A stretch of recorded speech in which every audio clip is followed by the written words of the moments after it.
আসসালামু আলাইকুম, স্বাগত জানাচ্ছি আরটিভি দুপুরের সংবাদে। আপনাদের সঙ্গে রয়েছি আমি হাবিবা আফরোজ। ভারতের নয়াদিল্লি বা পাকিস্তানের লাহোরকে ছাড়িয়ে বিশ্বের সবচেয়ে দূষিত শহরের তালিকায় এখন Dhaka. Air quality index AQI এর স্কোর 262। সম্প্রতি বেশিরভাগ দিনেই দূষণের দিক থেকে সবাইকে পেছনে ফেলেছে এই নগরী। এতে রাজধানীর হাসপাতালগুলোতে বাড়ছে শ্বাসকষ্টজনিত রোগী। পরিবেশ উপদেষ্টারা বলছেন, বায়ু দূষণ নিয়ে সহসাই নেই কোনো সুখবর। বিশেষজ্ঞদের মতে এমন পরিস্থিতি চলতে থাকায় চরম স্বাস্থ্য ঝুঁকিতে নগরবাসী। সৈয়দ খানের রিপোর্টে বিস্তারিত। ঢাকার বাতাস কতটা অস্বাস্থ্যকর সেটি জানতে এখন আর গবেষণার প্রয়োজন হয় না। সারা বছর যেমন তেমন শীতের শুষ্ক মৌসুম এলেই খালি চোখেই ধরা দেয় চারপাশের অন্ধকারাচ্ছন্ন পরিবেশ।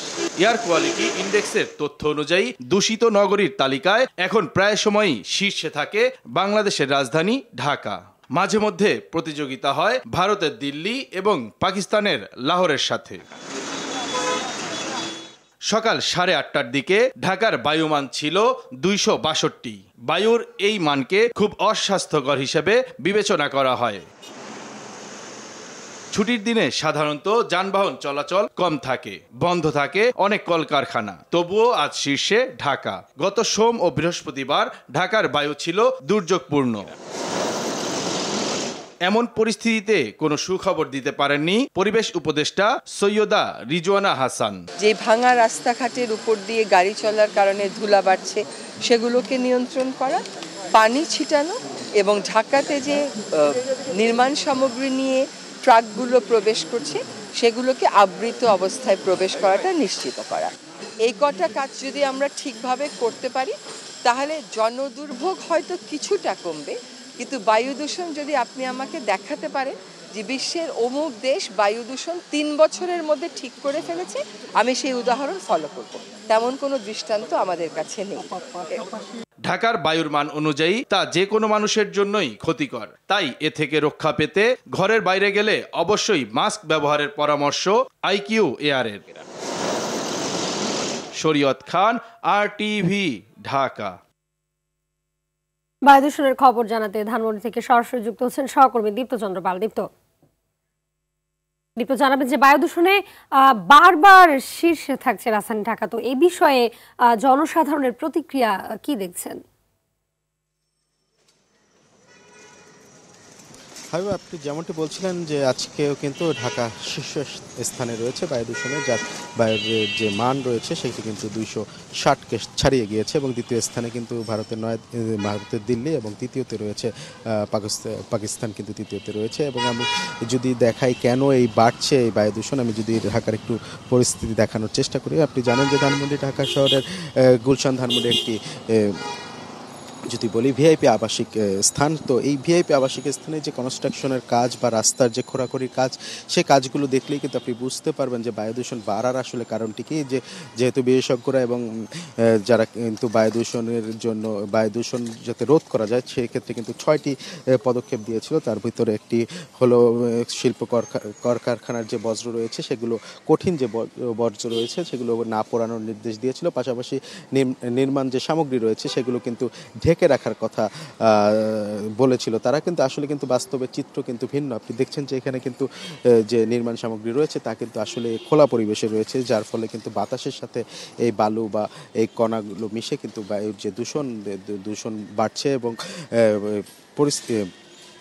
পরিবেশ কিন্তু অস্বাস্থ্যকর হচ্ছে। এবং আইকিউ এয়ারের মতে কিন্তু 200 থেকে 300 পর্যন্ত কিন্তু যে বায়ু সেটি কিন্তু খুবই অস্বাস্থ্যকর বলা হচ্ছে। এবং 300-র উপরে যদি বায়ুর মান থাকে, বাতাসের মান থাকে, সেক্ষেত্রে কিন্তু তা দুর্যোগপূর্ণ বলা হচ্ছে। এবং এই কারণে কিন্তু আমরা দেখেছি হাসপাতালগুলোতে শ্বাসকষ্ট, হাঁপানি, যক্ষা সহ বিভিন্ন যে রোগ সেগুলো কিন্তু রোগীর সংখ্যা কিন্তু বাড়ছে। এবং এখানে কিন্তু যারা আমরা চিকিৎসকের সঙ্গে কথা বলেছি তারা কিন্তু যে জানিয়েছেন যে এই যে বায়ু দূষণ এতে কিন্তু বৃদ্ধরা এবং শিশুরা এবং শ্রমজীবী মানুষ যারা রাস্তায় খেটে খায় তাদের কিন্তু ঝুঁকি রয়েছে। এবং সবশেষ যদি একটু বলি, কিন্তু বিশেষজ্ঞরা এবং চিকিৎসকরা কিন্তু বলছেন প্রয়োজন না হলে ঘর থেকে বের না হওয়ার পরামর্শ দিচ্ছেন, এবং ঘর থেকে বের হলে কিন্তু মাস্ক পরিধানের পরামর্শ দিচ্ছেন। তো হাবিবা, এই ছিল বায়ু দূষণ নিয়ে আমার কাছে সবশেষ তথ্য। হাবিবা। জি দীপ্ত, ধন্যবাদ আপনাকে। সারা দেশে জেঁকে বসেছে শীত। কুয়াশার সঙ্গে ঠান্ডা বাতাস যেন শীতের তীব্রতা কয়েক গুণ বাড়িয়ে দিয়েছে। মৌসুমীর সর্বনিম্ন তাপমাত্রা আজ রেকর্ড করা হয় তেঁতুলিয়ায় 8.4 ডিগ্রি সেলসিয়াস। এছাড়াও পঞ্চগড়ে ভোর 6টায় 9 ডিগ্রি সেলসিয়াস তাপমাত্রা রেকর্ড করেছে তেঁতুলিয়া আবহাওয়া অফিস। এ সময় ঘন কুয়াশায় ঢাকা পড়ে চারপাশ, ফলে হেডলাইট জ্বালিয়ে ধীর গতিতে চলে যানবাহন। এদিকে মৃদু শৈত্যপ্রবাহে কাঁপছে চুয়াডাঙ্গার জনপদ। চুয়াডাঙ্গার সর্বনিম্ন তাপমাত্রা রেকর্ড করা হয়েছে 9.8 ডিগ্রি সেলসিয়াস। দিনাজপুর কুড়িগ্রামে শীতে দুর্ভোগে আছে খেটে খাওয়া ছিন্নমূল মানুষ। উত্তরের হিমেল বাতাসের কারণে দিনাজপুরের হিলিতেও বেড়েছে শীতের মাত্রা। টাঙ্গাইলে কুয়াশা ও ঠান্ডা বাতাসে চরম দুর্ভোগ পোহাতে হচ্ছে নদীর তীরবর্তী চরাঞ্চলের মানুষদের। এদিকে ঘন কুয়াশার কারণে 6.5 ঘন্টা বন্ধ থাকার পর পাটুরিয়া দৌলতিয়া নৌপথে ফেরি চলাচল স্বাভাবিক হয়। আরো 2-3 দিন এমন অবস্থা থাকবে বলছে আবহাওয়া অধিদপ্তরও। দাম বৃদ্ধির পর বাজারে স্বাভাবিক হতে শুরু করেছে বোতলবদ্ধ সয়াবিন তেলের সরবরাহ। 8 টাকা দাম বৃদ্ধির পর প্রতি লিটার বিক্রি হচ্ছে 175 টাকায়। এদিকে কারণ বাজারে কেজি প্রতি 3 টাকা বেড়ে মিনিকেট চাল বিক্রি হচ্ছে 75 টাকায়, নাজিরশাইল 80 টাকার ওপরে এবং BR28 বিক্রি হচ্ছে 55 থেকে 62 টাকায়। আলুর দাম কিছুটা কমেছে, নাগালে আসছে শীতের মৌসুমী সবজিও। সেলিম মালিকের রিপোর্টে বিস্তারিত। ভোক্তাদের জিম্মি করে সয়াবিন তেলের দাম বৃদ্ধির কৌশলে এবারও ব্যাপকভাবে সফল সরবরাহকারী কোম্পানিগুলো। বাজার থেকে সয়াবিন তেল উধাও করে সরকারকে দাম বাড়াতে বাধ্য করেছে এসব কোম্পানি। শেষ পর্যন্ত 8 টাকার দাম বাড়ার পর স্বাভাবিক হতে শুরু করেছে বাজার। 1 লিটার বোতল 175, 2 লিটার বোতল 350, 5 লিটার বোতল 852। তাও অ্যাভেলেবল কোম্পানিগুলো এখন আসে না। 2-3টা কোম্পানি সরবরাহ দিচ্ছে, 2-3টা কোম্পানি এখন সরবরাহ বন্ধ আছে। এদিকে নতুন BR28 নতুন চালের দাম কিছুটা কমলেও বেড়েছে অন্যান্য চালে। মিনিকেটটা আমরা 70 থেকে 72 টাকা বিক্রি করছি, এখন 72 থেকে 75 টাকা বিক্রি করতে হয়। 28 সাল পুরান যেটা ওটা আমরা বিক্রি করতেছি 60 থেকে 62 টাকা, আর নতুন যেটা ওটা 55 থেকে 57 টাকা। 5 টাকার মতো কমেছে আলুর দাম। পেঁয়াজের দরও নিম্নমুখী। পুরান আলু ছিল 75 টাকা কেজি, এখন বর্তমানে 70 টাকা কেজি। নতুন আলু 2 দিন আগেও ছিল 80 টাকা কেজি, এখন বর্তমানে 70 টাকা কেজি। আর ইন্ডিয়ান পেঁয়াজ ছিল আগে 100 টাকা, এখন 90 টাকা। আর দেশি পেঁয়াজ ছিল 120 টাকা, এটা এখন 110 টাকা। বাজার ভরপুর শীতকালীন সবজিতে। সরবরাহ বাড়লেও রহস্যজনক কারণে দাম কমেনি খুব একটা। আগে কপি ছিল মনে করেন 50 টাকা, 60 টাকা, 70 টাকা, এখন কপি হচ্ছে 40 টাকা, 50 টাকা, 30 টাকা। গাজর হলো 60 থেকে 70 টাকা কেজি, টমেটো হলো 100 থেকে 110 টাকা কেজি। এখন তো ফুল সিজন, আরো কম হওয়া উচিত, আরো কম থাকা উচিত। এখন তো ওই হিসাবে দাম কম না। পদ্মার রূপালী ইলিশের কেজি 2000 টাকা। স্বাভাবিক রয়েছে অন্যান্য মাছের বাজার। ইলিশ মাছ ধরা কম পড়তেছে, এই জন্য 1 কেজি ওজনের মাছ 2000 টাকা কেজি, আর 1 কেজি 200-300 গ্রামের দাম 2400 টাকা কেজি, আর 1 কেজির নিচে যেটা 1800 টাকা কেজি। এখন আমদানি হইতেছে আরো কমবো সামনে। এই যে শোল মাছ আগে ছিল 1200 টাকা কেজি, এখন হয়েছে 1000 টাকা। গরুর মাংস বিক্রি হচ্ছে 720 থেকে 750 টাকায়। ছাগল ও খাসির মাংস 1100 থেকে 1150। সেলিম মালিক, RTV, ঢাকা। অভ্যুত্থানের পরও চাঁদাবাজি ও তদবির বাণিজ্য চলায় ক্ষোভ জানিয়েছেন জাতীয় নাগরিক কমিটির মুখ্য সংগঠক সার্জিস আলম। তিনি বলেন, 24-এর চেতনাকে কাজে লাগিয়ে নতুন বাংলাদেশ গড়তে জাতিকে ঐক্যবদ্ধ থাকতে হবে। রাষ্ট্র সংস্কার এগিয়ে নিতে সব সেক্টর থেকে ফ্যাসিবাদদের সরিয়ে সৎ ও যোগ্যদের বসানোর আহ্বান জানান চাঁপাইনবাবগঞ্জ ফোরামের সভাপতি নুরুল ইসলাম বুলবুল। সকালে রাজধানীতে ফোরামের প্রীতি সমাবেশে এসব কথা বলেন তারা। সাকিবুর রহমানের রিপোর্ট।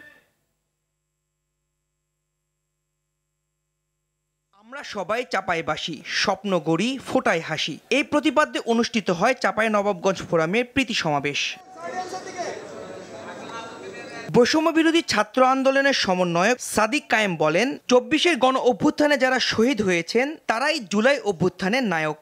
শহীদদের যে আকাঙ্ক্ষা ছিল, সে আকাঙ্ক্ষা বাস্তবায়ন হওয়ার আগ পর্যন্ত আমরা আমাদের লড়াই চালিয়ে যাব। চাঁদাবাজি তদবির বাণিজ্য এখনো চলছে অভিযোগ করে সার্জিস বলেন, নতুন বাংলাদেশ বিনির্মাণে সবাইকে নিজ জায়গা থেকে কাজ করতে হবে। আমরা নিজেদের স্বার্থ নিয়ে এতটাই ব্যস্ত যে এখানে দেশের কি হলো, মানুষের কি হলো, এগুলো চিন্তা করার আমাদের সময় নেই। অনেকে আমরা সিন্ডিকেট চালাচ্ছি, আমাদের অনেকে আমরা চাঁদাবাজি করছি। আমরা যদি নিজেরা ঐক্যবদ্ধ থাকি, আমাদের ভিতরে যদি এই 24-এর ছাত্র জনতার জীবন এবং রক্তের যে স্পিরিট সেটি থাকে, এবং আল্লাহ যদি আমাদের সহায় থাকেন, তাহলে অবশ্যই যেই বাংলাদেশের স্বপ্ন আমরা দেখি, যে উত্তরের স্বপ্ন আমরা দেখি, সেটি আমরা প্রতিষ্ঠা করতে পারবো। চাঁপাইনবাবগঞ্জ ফোরামের সভাপতি নুরুল ইসলাম বুলবুল বলেন, দেশের প্রতিটি স্তরে সিস্টেম ধ্বংস করে গেছেন ফ্যাসিস্ট হাসিনা। নতুন বাংলাদেশ গড়ার পথে তার দোসররা নানাভাবে বাধা দিচ্ছে। ফ্যাসিস্ট শেখ হাসিনার প্রেতাত্মারা যারা এখনো নতুন করে বাংলাদেশকে উত্তপ্ত করে তোলার মধ্য দিয়ে ঘোলা পানিতে মাছ শিকারের চেষ্টা করছেন, সেগুলোকে অবদমিত করার কৌশল এবং মাঠ পর্যায়ে ভূমিকা নিয়ে তাদেরকে ব্যস্ত থাকতে হচ্ছে। এটা আমাদের জন্য দুঃখজনক। অনুষ্ঠানে জুলাই আগস্ট গণ অভ্যুত্থানে হতাহতের পরিবারের হাতে আর্থিক সহায়তার চেক তুলে দেয়া হয়। সাকিবুর রহমান, RTV, ঢাকা। পিলখানা হত্যাকাণ্ড মামলার পুনর্তদন্ত, কারাবন্দীদের মুক্তি, মামলার সব রায় বাতিল সহ 8টি দাবি জানিয়েছে কারাবন্দী বিডিআর পরিবারের সদস্যরা। সকালে রাজধানীর জাতীয় প্রেস ক্লাবে এক সংবাদ সম্মেলনে নির্যাতিত পরিবারের সদস্যরা বলেন, ফ্যাসিস্ট সরকার শেখ হাসিনা নিজস্ব পরিকল্পনা বাস্তবায়নে এই হত্যাকাণ্ড চালানো হয়। 276 জনের হত্যা মামলায় জামিন পেলেও বিস্ফোরক আইনের মামলায় আটকে রেখে নির্যাতন করা হচ্ছে বলেও অভিযোগ করেন তারা। প্রকৃত দোষীদের শনাক্ত করে তাদের বিচারের দাবি জানিয়ে বক্তারা বলেন, ঢালাওভাবে আসামি করার নির্দোষ ব্যক্তিদেরকেও আসামি করা হয়েছে। এছাড়া বিগত সরকারের পরিকল্পিত হত্যাকাণ্ড ছিল বিডিআর বিদ্রোহের ঘটনা। যুদ্ধবিধ্বস্ত লেবানন থেকে আরও 85 বাংলাদেশি দেশে ফিরেছে। সকাল 7:21 পররাষ্ট্র মন্ত্রণালয়, প্রবাসী কল্যাণ ও বৈদেশিক কর্মসংস্থান মন্ত্রণালয় বৈরুতে বাংলাদেশ মিশন ও আন্তর্জাতিক অভিবাসন সংস্থার সহায়তায় তারা দেশে ফিরে আসে। বাংলাদেশ সরকারের ভাড়া করা ইথিওপিয়ায় AT0680 ফ্লাইটে তারা দেশে আসেন। সব মিলিয়ে এ পর্যন্ত 16টি ফ্লাইটে সর্বমোট 1048 জন বাংলাদেশিকে লেবানন থেকে বাংলাদেশে প্রত্যাবাসন করা হয়েছে। দেশে ফিরে আসা এই সকল নাগরিককে বিমানবন্দরে অভ্যর্থনা জানান পররাষ্ট্র মন্ত্রণালয়, প্রবাসী কল্যাণ ও বৈদেশিক কর্মসংস্থান মন্ত্রণালয় এবং আন্তর্জাতিক অভিবাসন সংস্থার কর্মকর্তাবৃন্দ। প্রত্যেক ব্যক্তিকে 5,000 টাকা প্রয়োজনীয় খাদ্য এবং প্রাথমিক চিকিৎসা সেবা প্রদান করেছে IOM। স্বাধীনতার তৃষ্ণা মেটাতে পাকিস্তান থেকে পালিয়ে এসে শত্রুর শেষ ঘাঁটি নিশ্চিহ্ন করতে গিয়ে গুলি লাগে কপালে। 14 ডিসেম্বর 22 বছর বয়সেই জীবন দেন ক্যাপ্টেন মহিউদ্দিন জাহাঙ্গীর। স্বাধীনতার স্বাদ গ্রহণ করতে পারেননি দেশপ্রেমিক এই যোদ্ধা। দেশ স্বাধীনের 54 বছরেও করা হয়নি যথাযথ মূল্যায়ন। ভালো নেই বীরশ্রেষ্ঠের পরিবারও। মাদুর রহমান রুবেল জানাচ্ছেন এই বীরের পরিবারের খবর। সহযোগিতা করেছেন বরিশাল প্রতিনিধি আলী জসিম। 1966 সালে আইএসপি পাশ করার পর চোখের সমস্যার কারণে বিমান বাহিনীতে যোগদানে ব্যর্থ হয়ে পরের বছর ঢাকা বিশ্ববিদ্যালয়ে অধ্যয়নরত অবস্থাতেই পাকিস্তান সেনাবাহিনীতে যোগ দিয়ে কমিশন লাভ করেন জাহাঙ্গীর। 1971-এর 25 মার্চ রাতে মাতৃভূমিতে গণহত্যার খবর শুনে পালিয়ে দেশে ফিরে দুর্গম এলাকায় সাহসী অভিযানে যুক্ত হন তিনি। 7 নম্বর সেক্টরে কাজ করার সুবাদে চাঁপাইনবাবগঞ্জ দখলের নেশা যখন মনে, 14 ডিসেম্বর হানাদার বাহিনীর সাথে তুমুল যুদ্ধে 4টির মধ্যে 3টি বাংকার ধ্বংস করেন তিনি। বাকি বাংকারটি ধ্বংসের লক্ষ্যে গ্রেনেড নিক্ষেপ করার সাথে সাথে হানাদারদের ছোড়া বুলেটে এফুর উফুর হয়ে যায় এই বীর যোদ্ধার কপাল। স্বাধীনতার উষালগ্নে বিজয় সুনিশ্চিত করেই শহীদ হয়েছিলেন মহিউদ্দিন জাহাঙ্গীর। মুক্তিযুদ্ধে অসামান্য অবদান রাখলেও স্বাধীনতার 49 বছরেও তার পরিবারের দিকে সুনজরে তাকায়নি মুক্তিযুদ্ধকে ব্যবহার করে সুবিধা নেয়া পতিত স্বৈরশাসক। সংস্কারের অভাবে ধ্বংসের দ্বারপ্রান্তে এই বীর যোদ্ধার বসত ভিটা, নদী ভাঙনে হুমকিতে শেষ স্মৃতিচিহ্নটুকু।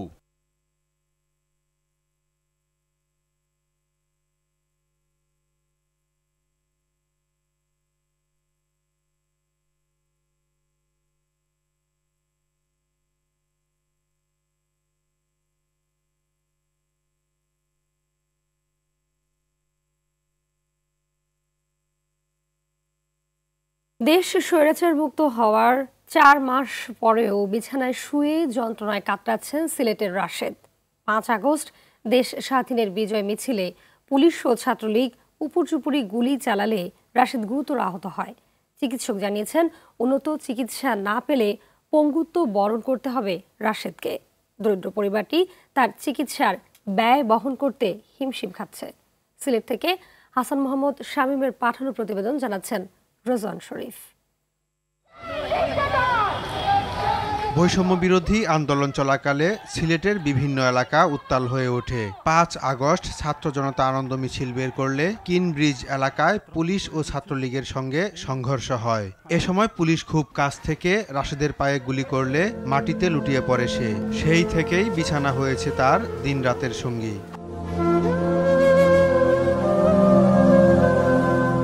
সিলেট নগরীর কাজীর বাজার এলাকায় গরুর হাট সংলগ্ন এ বস্তি ঘরেই দিনরাত কাটছে রাশেদের। 4 সদস্যের দরিদ্র পরিবারটির ঠাঁই মিলেছে এ ভাড়া ঘরেই। অভাবের সংসারে হাল ধরেছিল পরিবহন শ্রমিক রাশেদ, কিন্তু ঘাতক বুলেট তার পায়ের সঙ্গে কেড়ে নিয়েছে পরিবারের আনন্দ উচ্ছ্বাস।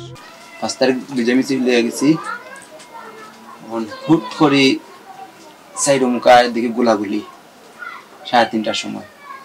আস্তা কইরো তো গোলাগুলি এখানে, এখন তো গুলি করার কথা কোনো কথা নয়। তুমসে পুলিশে গুলি করে, আওয়ামী লীগের ফ্যানতে গুলি করে, সাইডমুখায় গুলি করে, এলো পাতারি গুলি চলছে। এর মাঝে আমার উড়তাই একটা আছে গুলি। ও 7 তারিখ 2 বাজে দৌড়াইছে, ওরে দৌড়াইছে, গুলি হয়েছে, পুলিশে এটাইছে, ছাত্র লগে আছে আওয়ামী করে। এবার তোমার জমি জানেন গালি দৌড়াইছে, জামতলা বাড়ি দৌড়াইছে। এমনিতেই নুন আনতে পান্তা ফুরোয় অবস্থা। এর মধ্যে মরার উপর খরার ঘা হয়ে দাঁড়িয়েছে এনজিও ঋণ। দেনার দায়ে ছেলের চিকিৎসাও করাতে পারছে না অসহায় বাবা মা। আমি না খাইয়া না পিনতে আমি মাইসের কাছে খুঁজি না, আমি কিস্তি গুঞ্জা প্রতি মাসে 2,500 টাকা রয়েছে, আপনার 20 টাকা কিস্তি রয়েছে। চিকিৎসক জানিয়েছেন উন্নত চিকিৎসা না পেলে রাশেদকে চিরদিনের জন্য পঙ্গুত্ব বরণ করতে হবে। রেজওয়ান শরীফ, RTV। সীমান্ত পার হয়ে ভারতে ঢুকতেই পাসপোর্ট কেড়ে নিয়ে বাংলাদেশে হিন্দু নির্যাতনের মন গড়া কাহিনী বলাতে বাধ্য করছে ভারতীয় মিডিয়া। সম্প্রতি এমন অভিযোগ করেছেন ফরিদপুরের নীলটুলি এলাকার এক হিন্দু যুবকের পরিবারের সদস্যরা। তারা জানান 5ই আগস্টের পর ফরিদপুরের সংখ্যালঘু নির্যাতনের কোনো ঘটনাই ঘটেনি। ফরিদপুর থেকে জাকির হোসেনের প্রতিবেদন জানাচ্ছেন সৈয়দ মাহমুদ। ফরিদপুর শহরের নীলটুলি এলাকার গিনি ভবনের বাসিন্দা শুভ্র কর্মকার গেল রোববার চিকিৎসার জন্য বেনাপোল পেট্রাপোল বর্ডার হয়ে ভারতে যান।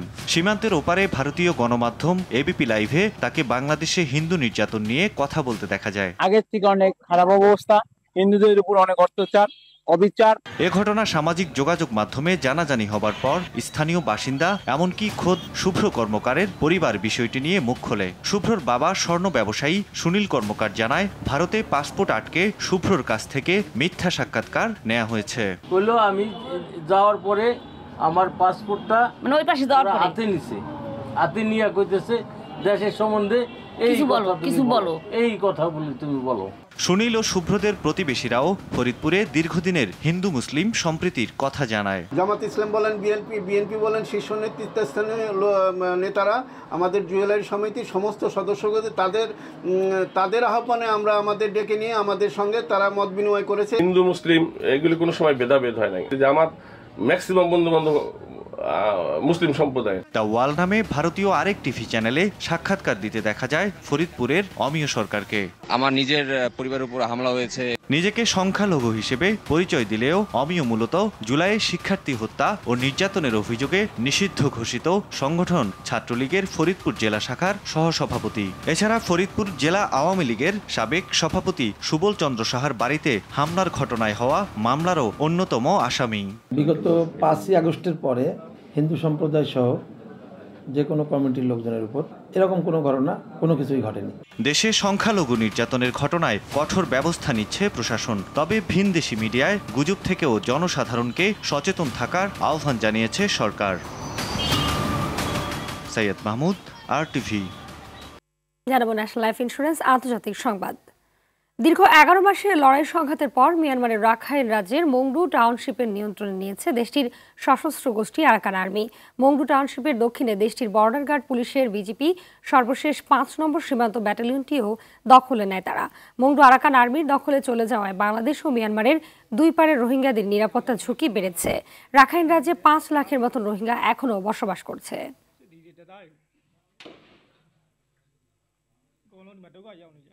জানাবো খেলার খবর। মিরপুর শেরেবাংলা ক্রিকেট স্টেডিয়ামে চলছে চতুর্থ দিনের মতন আইসিসি চ্যাম্পিয়ন্স ট্রফি প্রদর্শনী। নারী ও পুরুষ জাতীয় দলের ক্রিকেটার, বর্তমান ও সাবেক ক্রিকেটার, ক্রিকেট সংগঠক ও সাংবাদিক কর্মীদের জন্য শুক্রবার ট্রফি প্রদর্শন করা হয়। তবে এদিন সকাল থেকে দেখা যায়নি জাতীয় দলের কোনো সাবেক ও বর্তমান ক্রিকেটারকে। ছিলেন কেবল যুব এশিয়া কাপ জয়ী দলের আবুল কালাম এলিন। এছাড়াও বোর্ড কর্তাদের মধ্যে দেখা যায় নাজমুল আবেদিন ফাহিম ও ইফতেখার খানকে। স্বপ্ন যে ন্যাশনাল টিমের হয়ে নিজের দেশকে সার্ভ করা, তো এরকম একটা বড় ট্রফির সাথে ছবি তুলে ভালো লাগছে। আশা করি সামনে আমরা এটার জন্য লড়তে পারবো। দুপুরের সংবাদ এ পর্যন্ত। জেলা সংবাদ বিকেল 5:30 দেখার আমন্ত্রণ রইল। ধন্যবাদ সবাইকে।